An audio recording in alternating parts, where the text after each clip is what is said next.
বান্দরবাড়াতে পৌঁছানো এবং সেখানে ক্লার্ক রিসোর্ট বলে একটা রিসোর্ট আছে, সেই রিসোর্টটা অসাধারণ। সেই রিসোর্টে গিয়ে আমরা বেশ সুন্দর সবাই মিলে সবাই ছিলাম ওখানে। তো সেখান থেকে আবার ধরো প্রায় 1 ঘন্টা একদম একটা রাস্তা ধরে সোজা গিয়ে দেবমালিয়া বলে একটা গ্রাম। আচ্ছা, গ্রামটার একটা বিশেষ বৈশিষ্ট্য যেটা কি, প্রথমত ঢোকার মুখে একটা বিরাট বড় তোরণ, সেই তোরণ পেরিয়ে ঢুকে একটা গ্রামের মাথাতে সামনেই একটা বিশাল বড় উঁচু পাহাড় আছে। পাহাড়ের উপরে একটা দারুণ সুন্দর মন্দির আছে, মন্দিরটা খুব জাগ্রত। কিসের মন্দির ওটা?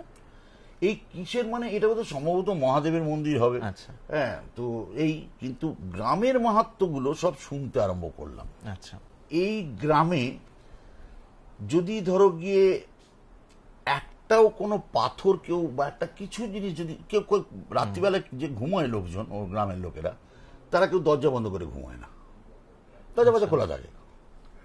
এবং মানে কেউ কোনো চুরি হয়নি কোনোদিন কিছু। আচ্ছা, এবং যদি কেউ কোনো কিছু চুরি করে নিয়ে যায়, মানে একটা পাথরও যদি চুরি করে নিয়ে যায়, বিরাট নাকি তার খুব ক্ষতি হয়, এটা আমরা শুনেছি।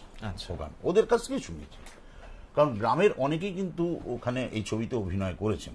আচ্ছা, এবার গ্রামের ধরো গিয়ে একটা পাহাড়ের নিচে একটা বড় বড় ধরো চাঙড় পাহাড় যেরকম পাথর খসে পড়ে বা ইয়েতে থাকে, সেই পাথরগুলো একটা অদ্ভুত রকম জিনিস, বলে সমস্ত পাথর নাকি নুয়ে আসে এরকম মাথা নিচু করে, এবং ওদের বক্তব্য এটা দেবতাকে প্রণাম করছে তারা পাথরগুলো।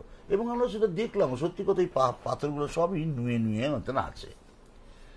এবার গ্রামে একটা জিনিস কোন রকম আমাদের জন্য ভীষণ অসুবিধের, কি মাছ মাংস ডিম কোনো কিছু খাওয়া চলবে না, রান্নাই করা চলবে না। পুরো শুটিং পর্বটা নিরামিষ একদম আহারই চললো, মানে রান্নাটাই করা চলবে না ওখানে।